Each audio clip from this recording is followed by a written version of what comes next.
Let's do the magical clap on 3. 1, 2, 1, 3. 0. Cool. Max, Great. you never do that on time. Welcome to the Other Nonsense Podcast. My name is Matthew. My name is Maxio. Max, how you doing? I'm doing pretty good. How about yourself, Yeah, Matt? I think we doing got all a special guest. We do have a special guest, and I'm going to give him a proper introduction because I asked for him to give me information. Today, we are joined by producer, wildlife biologist, firefighter, photographer, and avid outdoorsman, and our very dear and dear friend, Tanner Saul. Tanner Saul. Hi, Tanner. Welcome to the show, everybody. Hey, Tanner. guys. I'm really glad to see you. Thanks for having me on. Thank you for joining. It is amazing to have you on this. I'm so stoked, man. Yeah, Trust me. this is awesome. You see how he was saying all that BS, and I was like, Tanner Saul, baby. He's like, I remember your name. He's like, yeah, that's his name, right, Matt? Right? I'm pretty sure. Welcome, Banner Ball. Shit. Like, redo the podcast, do the whole fake clap thing again. Let's do this. Tanner, thank you so much for joining us. I would say good morning to you because it's 9 a.m, but it's good evening to you because It is good evening. What time did you wake up? 1:30 this morning. So right now I'm producing morning news show here in Montana, and you obviously have to get up really early to get all the content ready for the show. So I live like a vampire or something. I don't even remember what the sun looks like at this point. It's bad. I mean, I was pale enough before, but now I reflect sunlight for sure. I mean, that could be good in the wild. Wait. So you're waking up early. Yeah. And you're producing, but you're also in it. Are you producer and actor? Not actor, more so like a reporter. So when I got this position, the whole point was to kind of get into the film industry and eventually get into the wildlife film industry. Because I've been in wildlife for over 10 years now. And so I was pretty excited when I was in this interview process. They're like one of the things we talked about was possibly having my own segment. So not only do I produce the show, but now once a week I have my own wildlife segment on the show as well. That's awesome. And that's kind of what I want to talk about is because you've had such a fascinating career path for the last decade, like since we've known you in high school. Like you have known what you wanted to do and you've done so many avenues to get there. And I kind of want to start from the beginning because it's just so fascinating. I mean, when we became friends in high school, you were working, I don't know with what organization, but you were working out here in Southern California to protect the mountain lions and do research on them. And how'd you even get into that in the first place? Yeah, so this is actually like kind of one of my favorite stories to tell. Perfect. So obviously, like I've always been obsessed with animals my entire life. And when I was growing up, I kind of imagined being like a veterinarian because I thought that's like a one way to save animals, blah, blah, blah, blah. And then I moved to a more rural area, which you guys have seen before in Southern California in the Santa Monica Mountains. Yes. And I started exploring those regions of my new home in these mountains. And then actually from scrolling YouTube in the early days of YouTube, I actually found this guy that had a motion sensor camera, or what's other known as a camera trap. And he was getting like all this cool wildlife footage. And the biggest thing he got was a mountain lion. So me being like 11, I was like, Mom, Dad, pay me $200 to give me this camera trap. And for some dumb reason, they're like, all right, little kid, let's do this. So they didn't remember your name either. What a shame. Yeah, they're like, yeah, he's the little one, whatever. So I got this camera trap, and over months and months, I was getting all this really cool wildlife footage and like coyotes and bobcats and foxes. But and like bears. My number one thing was to get a mountain lion. And then 6 months later, I actually did get a lion. And it was like the most perfect kind of video. It was really foggy and all you see is a tail go by. The best type. But you knew. You were like, okay, that blurb, that was a mountain lion. Yeah. Exactly. Like, no doubt that tail is 100% mountain lion. I screamed like a little girl. They probably expected me to like be shitting my pants at that point, but I wasn't. And a quick question. This was right outside your house, correct? Correct. Pretty much like almost in my backyard, essentially, at this point. Cool. And who exactly were your next door neighbors? Some of my next door neighbors are the people that filmed The Bachelor. It's where the the TV show The Bachelor. Really? Oh yeah, that's what you wanted to bring up. Oh yeah, just for our viewer audience, no, there was a wall that we couldn't jump. I was like trying to trace back the steps. I'm like, I don't remember anyone famous next to him. What? No, the whole Bachelor house was right there, and we did some weird things with that. Anyways, wait, what? Wait, no, side tangent. What did you guys do to the Bachelor house? Did you break in? So there was one day, I don't know if you were there, Matt, but I definitely wasn't. We like hopped the fence and went and hung out with the security guard. And the security guard's like, yeah, just go in there if you want. So we just walked in and watched them film The Bachelor. Are you serious? It was the weirdest night. The security guy was like, we showed up and the security guy was watching WWE on his phone. Yes. Good. Of course. Oh my God. Gotta watch WWE. But I mean, that's like, wild. I've never heard that story. Here's the question. Did you know Tyler? Tyler who?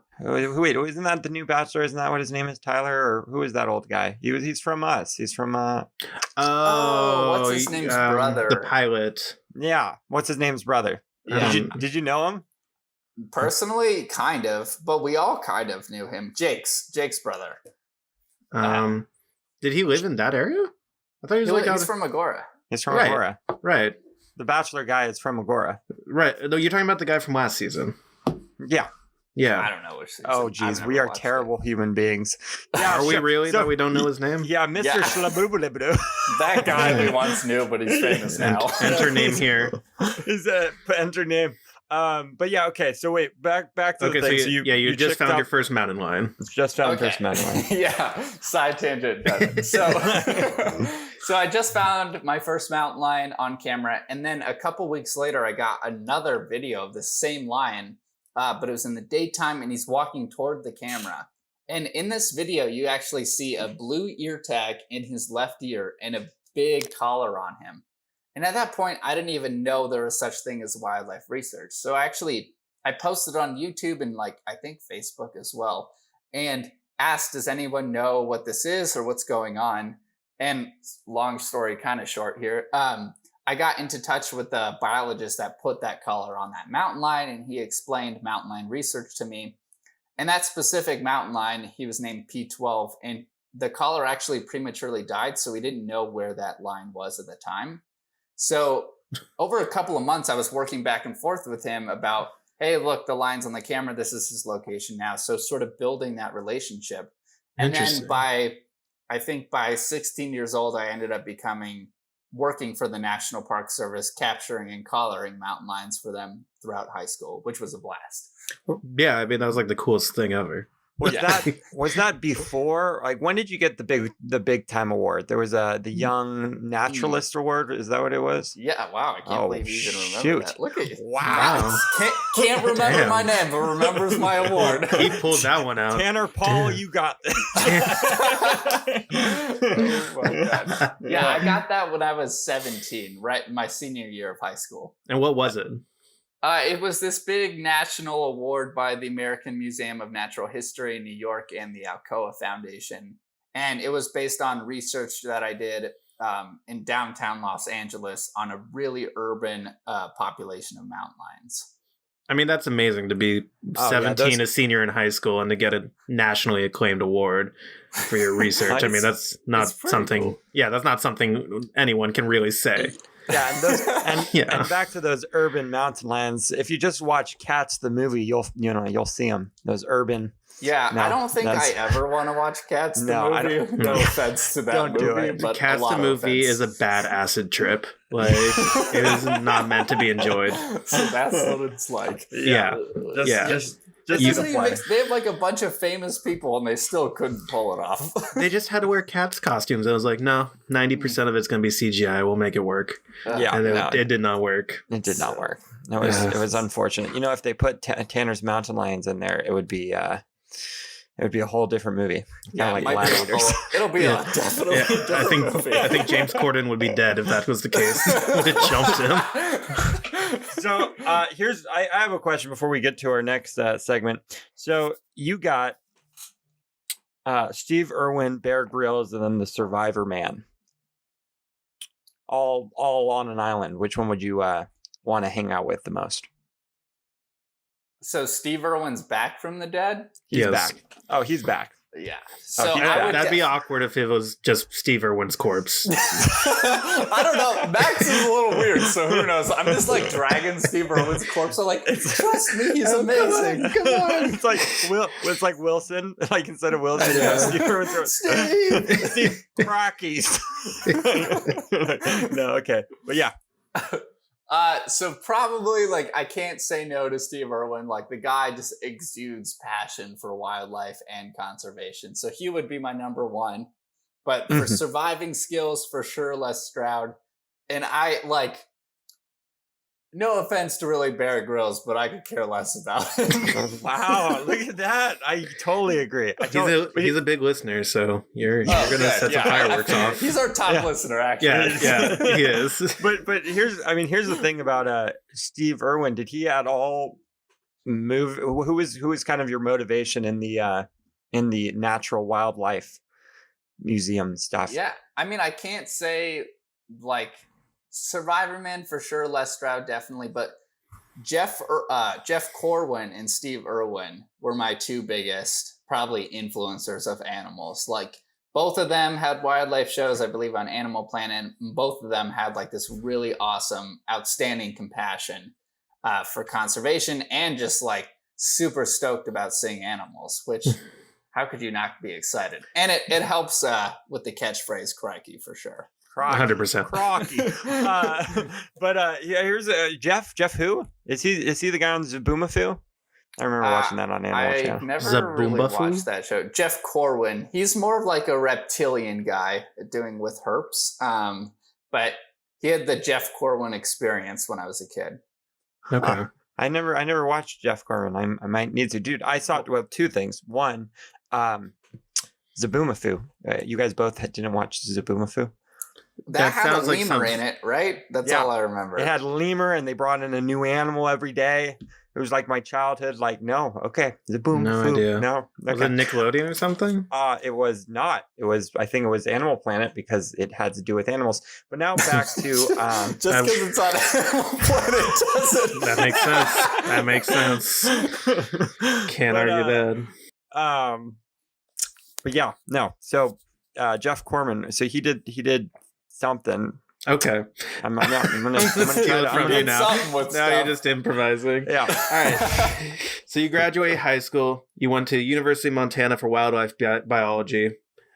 Got, I'm sure, a good education there. I want to talk about one of your career paths before where you are now. You started working for a helicopter capture crew, which is the baddest ass thing I think I've ever seen in my entire life. Please elaborate on whatever the hell that business is. So all of my life, at least once I got into wildlife research, I was very capture intensive, which is not a very big side of research. Obviously, a lot more is like the data side and statistician side of things. Mhm. But I really liked being hands-on, taking blood, putting collars on. And so throughout college, this was like my dream job was to work for a helicopter capture company. And just for the listeners to explain what that means is this is a private organization that gets hired by state, federal agencies or universities that are doing research and management on wildlife. So if they need a bunch of deer captured to get them collared for the upcoming hunting season, or they need to take a bunch of blood from elk to make sure they don't have brucellosis or something, they would call us because technically it's too dangerous for their employees to do this. What is brucellosis? Brucellosis. Brucellosis. It's like pneumonia, kind of. Oh, okay. Yeah, essentially. So that's sort of what this business is. And so out of college, I actually went and was a biologist in South Dakota for a little bit. And then I actually got one of these jobs. And my position was called a mugger, which is pretty much the perfect position name. Because what my duty essentially did was there's 3 people in this helicopter at one time. There's the pilot up front. There's a net gunner up front. The net gunner hangs out of the helicopter and shoots actually a blank bullet propels a literal net around deer, elk, whatever animal we're trying to catch, specifically usually ungulate species, which means hoofed animals. Okay. I knew that. I'm so proud of you, Max. God, Ungulate. Kiss ass. So once that animal is netted and sort of fighting in the net, I would be in the back of the helicopter and I'd jump out, tackle the animal. We didn't use really any anesthetization because drugs are essentially really expensive. So these animals are wide awake when doing this.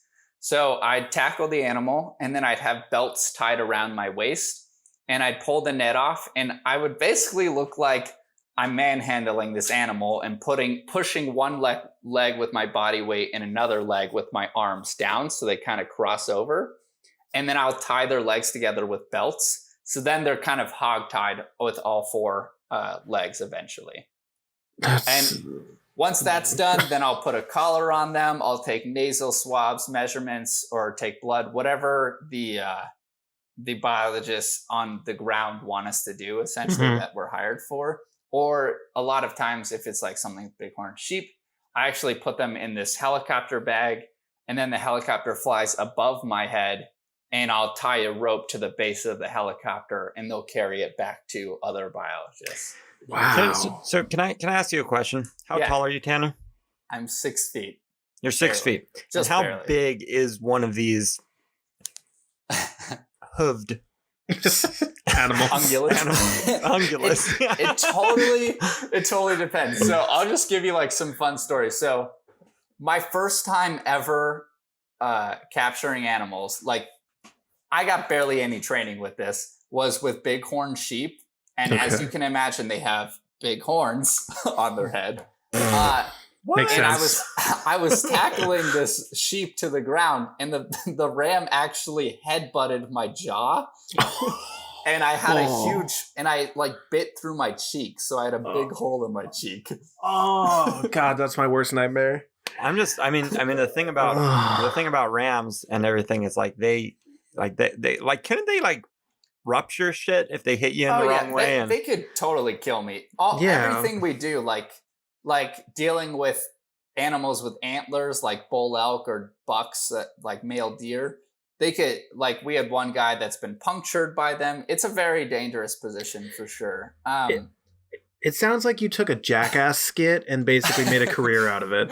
Like, you could charge somebody to do this, right? Like, I'm Tanner Saul, and I'm going to jump on a ram. Yeah. So one of my favorite like stories to tell out of this, one of my first time capturing elk, which are these very large ungulates. They're like 400 to 600 pound animals. The net kind of wrapped around this cow elk's hoof, but she was totally standing and running. But we had to get her on the ground. So I literally jumped on her back and rode her till she fell over. So it was like literally a rodeo on a wild animal, which is absurd. That's insane. I mean, wait, where do I sign up? Oh God, Max! Anytime, Max, please don't. That sounds like I'm finding a deer outside, and I'm going to see how that goes. No, I'm getting a telepathic message from your fiance saying, "Please don't do that." Yes, hell no, Max. Yeah. For all of our viewers, do not try that at home. I'm going to insert the clip of you doing it on Instagram because it's insane. I mean, it's like the most wild thing I've ever seen in my life. The helicopter's like what, maybe 10 feet off the ground. Kind of somewhere around that range. Yeah. I mean, it's just wild. So, yeah, everything about it is like a death sentence. Because, like, not only are you really low to the ground, you're going like 40 to 70 miles an hour trying to catch it and then jumping out. And then you have to remember there's propellers above you because people get decapitated all the time. That's a good point. Then we had a guy lose his finger because his hands got stuck in the net and the animal kicked and his finger popped off. Oh my God. Yeah, it's just, that's why I ended up getting out of it because it's just so dangerous. I was like, I'm going to die any moment. So do you wear any form of like protective gear or anything? I mean, I have my helicopter helmet on, but no. So you like a bike helmet, basically? So pretty much, yeah, dude. Some winter clothing, pretty much, because it's cold, but that's it. Wow. So did you get trained to fly it? Did you fly the helicopter? Or? Oh God, no. That's like years and years of experience. These pilots Gotcha. are, I truly believe, are the best in the world. Like no one can fly like these people. Do they scout people from like the Air Force and the military and stuff for this kind of stuff? So that's what I thought initially that would happen. And no one I know that works in the business is actually from the military. They kind of just started flying and got into this business slowly because it takes a Interesting. lot of training. They did hire one Air Force Apache pilot one time, Okay. and he quit after the second week because he said it was way too dangerous. Wow. That's insane. So I have my second question that I actually came up with. You knew it was coming. Here Yeah. it comes. Second question. So you know, this is a little bit more serious. So you are a seriously into wildlife conservation and helping wildlife. Like Absolutely. that's Tanner Saul for our viewers. You are also a hunter. You also hunt. Yes. I've seen awesome pictures of venison and venison. Thank you so much. Okay. I looked at Tanner like waiting for him to fact check it, like, is that right? Yeah, venison. But just talk a little bit about that. Talk a little bit. I mean, for example, one thing that happens in Texas is they bring in endangered species and they put a high number tag on them where you could only hunt one or two, but it actually saves that species. It's something that happens in Texas. So how is hunting also part of wildlife conservation? So I can get into the Texas stuff here in a sec, but so I'm originally from California, and I actually grew up very anti-hunting. I was like, how could you harm an animal, blah, blah, blah.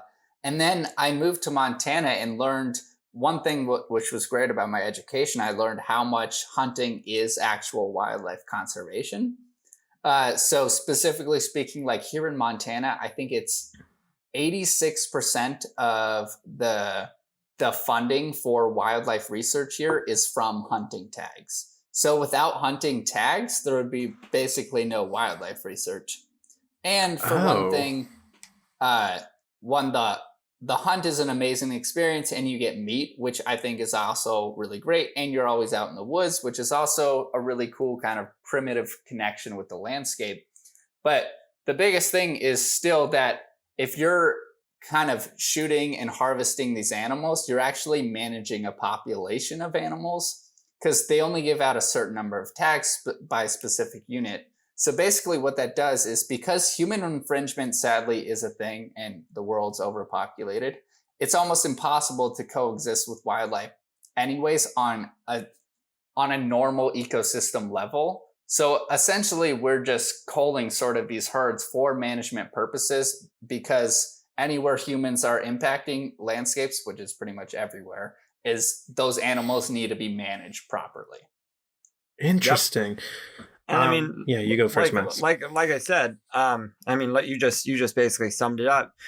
When you go out hunting, you have to buy tags, correct? Right, correct. And that money or those funds from those tags, actually, you said about probably a good portion of them goes to wildlife conservation. So what would they be doing with that money? Would they be creating new habitats for them? What can you talk a little bit about that? Yeah, I mean, there can be conservation easements, which is like private land being bought by state agencies to create more habitat or more lush habitat. Also, a lot of it could just be for the general management. So like me getting paid to jump out of the helicopters to do research with blood draws and collars, a lot of that would go to that as well. So essentially making sure these populations are living properly, and if there's health affecting them, how are we going to combat that? So like here in Montana, a big thing is pneumonia in sheep. So a lot of those hunting tags, especially very expensive hunting tags for bighorn sheep, the funding will go to regaining a population of bighorn sheep that have been getting killed because of pneumonia. Okay, I got a couple follow-up questions, Max, if you don't mind. No, hit it. Max, you came close to the microphone, so I didn't want to cut you off. No, you're good. So I am not a hunter. I've never hunted. So I do have a question about this tag system. Are they tagging animals, and then when you go to hunt, you purchase said tags and you can only shoot the animals that are tagged the same?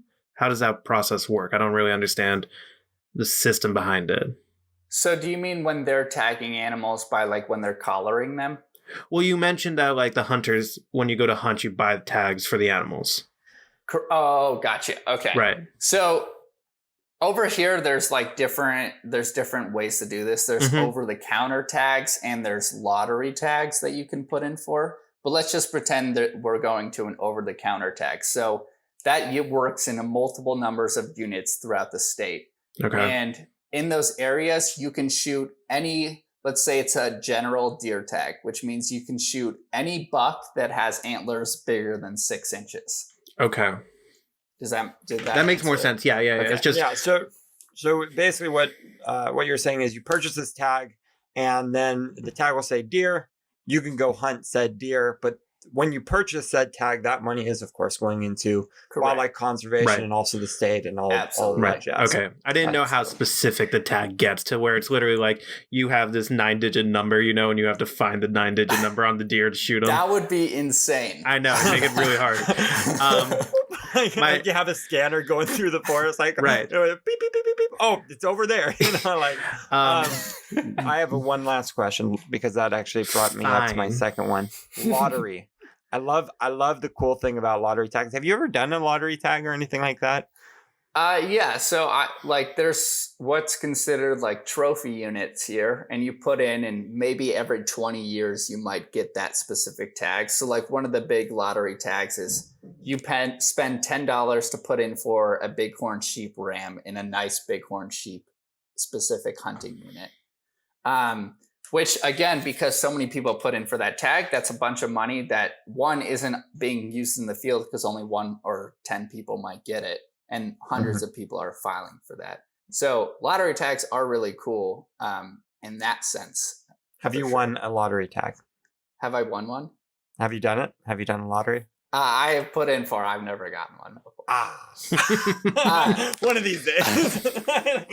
All right, Matt, you had a second follow-up question? I did, because I follow a couple people who do hunting, and I was curious is like, what is the qualification for an animal to be allowed to hunt? Because like I follow someone who has a big 25-acre property and they hunt anything on their property. So they've killed bears before, they've killed elk, whatever wildlife, you know, is on their property. I was just curious, like something like bear, I feel like isn't a traditional hunting target. Yeah, I might be wrong, but how, like, what qualifications make it allowed to hunt that animal? You know, like when are you not allowed to go for an animal? Yeah, so there's like specific seasons like for each animal to hunt. Like Okay. right now I'm in the middle of deer and elk season essentially, which is a month long here in Montana.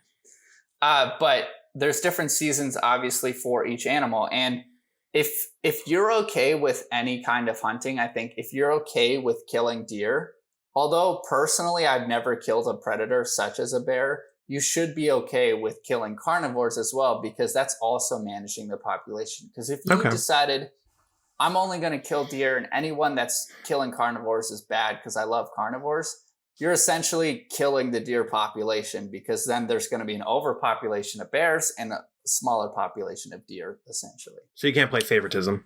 Can't play No, favoritism. I don't think so. Interesting. But I think if there was some pent up past memory of someone that it's like the new veganism to Tanner. It's like, why would you kill a deer? I only kill bears. Exactly. Are there people like that? Are there people in Montana like that?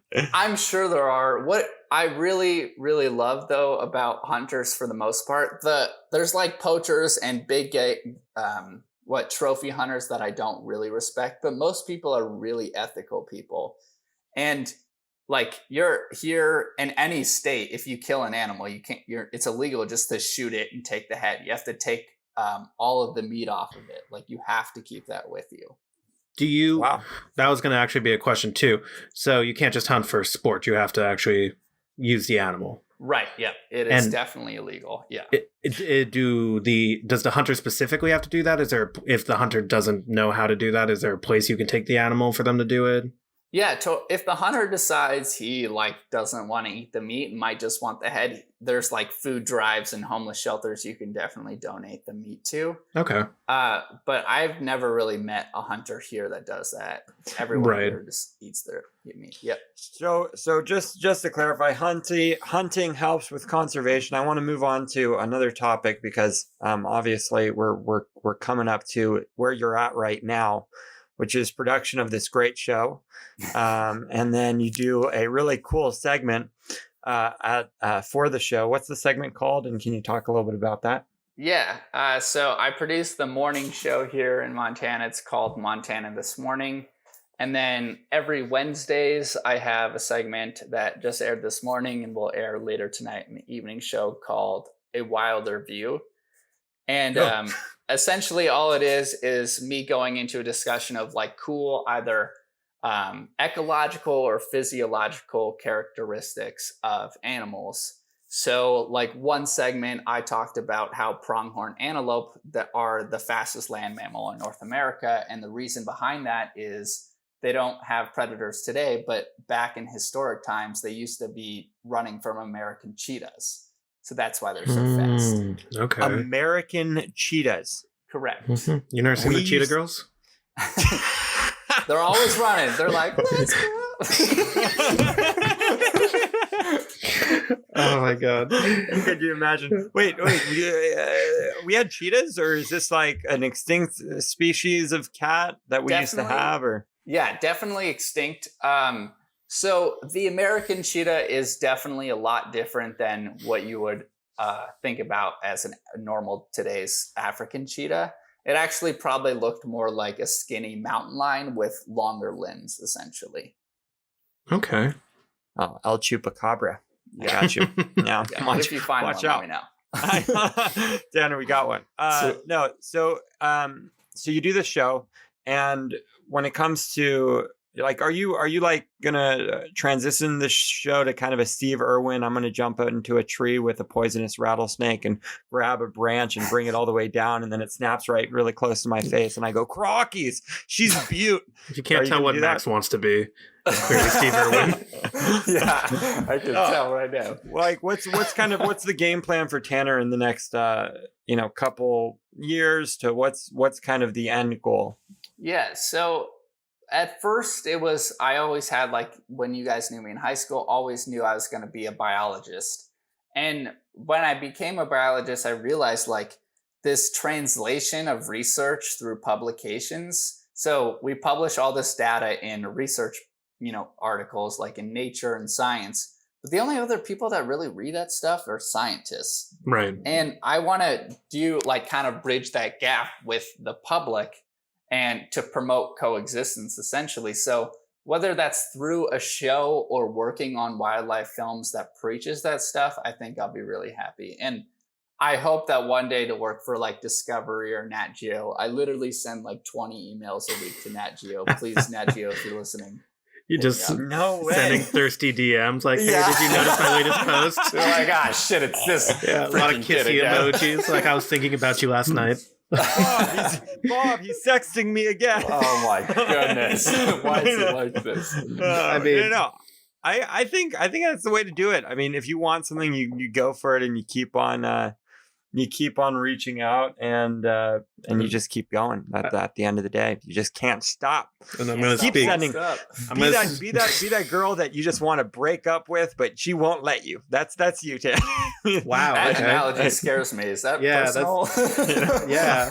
I'm going to text Brooke after this. Yeah, are you okay, Max? Are you calling for help right now? Yeah. Blink twice if you need us. 1, 2. Oh my god, he blinked twice. Call 911.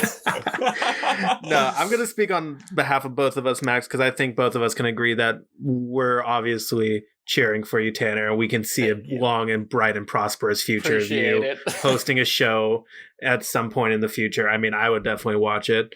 And it's just amazing to see the come up of what you've done in the last 10 years. Like, the multiple transitions of careers you've done and the multiple elements of good you've done for the community through your research. It's amazing. I really admire and respect you. It's amazing. Well, yeah, you guys are doing spectacular too, and I really we're not, that. but thank you. Yes, you are. We're not. It's okay. We're sub-adequate at best. Like, we're the best. We're bigly. I didn't. No, Tanner. Honestly, I still have your skim board. Oh my God, he does. I'm not giving that back. Do you use it? Ever. I don't even remember how. I think for some reason I have airsoft guns too. I don't even know where they're at. So he basically, when you went to college, he was like, perfect. It's a free garage sale, and just took whatever he wanted. I got it all. That's what ended up happening. And I remember playing airsoft in that backyard where you took the picture of the mountain lion right next to the bachelor house and shooting myself with the airsoft gun. We've had some good times, but from then till now, you've been Young Naturalist Award, jumping and riding on deer or hooved animals called ungulate. Thank you. And then you are now producing and going the distance with this show, which everyone should check out. We'll post a link of it if it's on YouTube. Is it on YouTube? It's on YouTube and our website as well. We'll put a link down below for Tanner's show. But Tanner, thank you so much for joining on to the Utter Nonsense Thank podcast. you so much. Yeah, this has been exciting. And it definitely kind of brings back some memories of us all making films together. Matt, God, you actually made a film the first time I met you, which is great. Was it? Did I really? Yeah, I don't remember what happened, but there was a lot of pans into the sunset and a bunch of us doing weird stuff. It sounds about right. High school one with the chalk. It was high school with the chalk. I wasn't actually in it. Thanks for like reminding me. You're talking about that like senior video I made. Yeah. That was a lot of fun. The only thing that was horrible about that was I didn't have any decent video editing, so I was using like whatever standard HP video editor. It looked good, but it took me what would take me on Adobe like a day to edit. It took me a month to edit on this app because literally I would do 3 cuts and then it would crash and I would have to start over. God. And then I don't know if you guys remember this. We did a whole like debut party at Max's house. We were going to watch on the projector. Yes, that's right. Yes. And then the DVD didn't burn properly because it sucked. And then we had to like try to upload it through the laptop onto your TV because it just didn't work. Yeah, I just good times, good filming. Welcome. That came out great. Yeah. That was a good remember, episode. Do you remember? No. Wait. Don't go away. Do you remember Max's video with it was the Tech 9 song? And it was like Nassim. I think, who was it? Was it Nassim Snipe? No, you made Nassim the terrorist. Nassim and Dylan. Yeah, just getting, and you were just sniping everybody. Yeah. Okay, I'm gonna ruin Max's life right here because I'm an asshole. Yes. So I remember getting so like internally frustrated because that like popped up in your video, and it's like now filmed by Max Menyuk. Max didn't film it. Didn't edit it. He just sat behind me in the chair the whole time. Yeah. I was a phenomenal. That has not changed. I was a phenomenal director. I didn't credit you. No, you didn't. I do remember the credits were all Max. Oh no, Tanner Saul, cameraman, and basically everything, director, the whole deal. But geez, Louise, I put the floating gun in, and I did the that part looked. I was just gonna say you did somehow make a 3D gun, which looked super badass. So thank you. So you'll put in as director, and I'll put in as special effects. Oh my God. Make good times. Viewers are like, Tanner's a real piece of shit. Okay. No, never. At the end of the day, we will end this segment with this. Max directed and produced and everything that whole movie, and Tanner Saul did absolutely Tanner nothing. was not even there. Absolutely nothing. Tanner, is there anything you want to specifically plug before we end this? Not really. Just like congratulations on this one podcast, guys, and for Max getting married in like 2021 or whatever. Yeah, so that's freaking scary. She just bought me the PS5. What's that? She just bought me the PS5. Why does she like you so much? Like, I've known her for 3 years, and I've asked every single day. Madonna. We'll do an unboxing video on the next episode. Thank you so much, Tanner. And Matt, do you want to log us out? I'll log us out. We'll plug everything that Tanner's involved in down below for you guys to please go check out. And if you are working at Discovery Channel or Nat Geo, please give our lovely friend a call. If you enjoyed this episode of the Utter Nonsense Podcast, please like, comment, share, subscribe, follow on whatever platform you're choosing to listen on. We are on Apple Podcasts, Spotify, Google Podcasts, Stitcher, iHeartRadio, and we have a visual one on YouTube if you like our pretty faces. Max, you want to tell them to smash something? Slap those cheeks of the subscribe button, hit those cheeks of the follow button, and just puncture that share button. And puncture. That's Ouch. the least romantic thing. Their computer. Yeah, that's like, hey baby, I'm gonna puncture you later. Like, no. Thank you, Tanner. Thank you, our guest, and we'll see you again on the next one.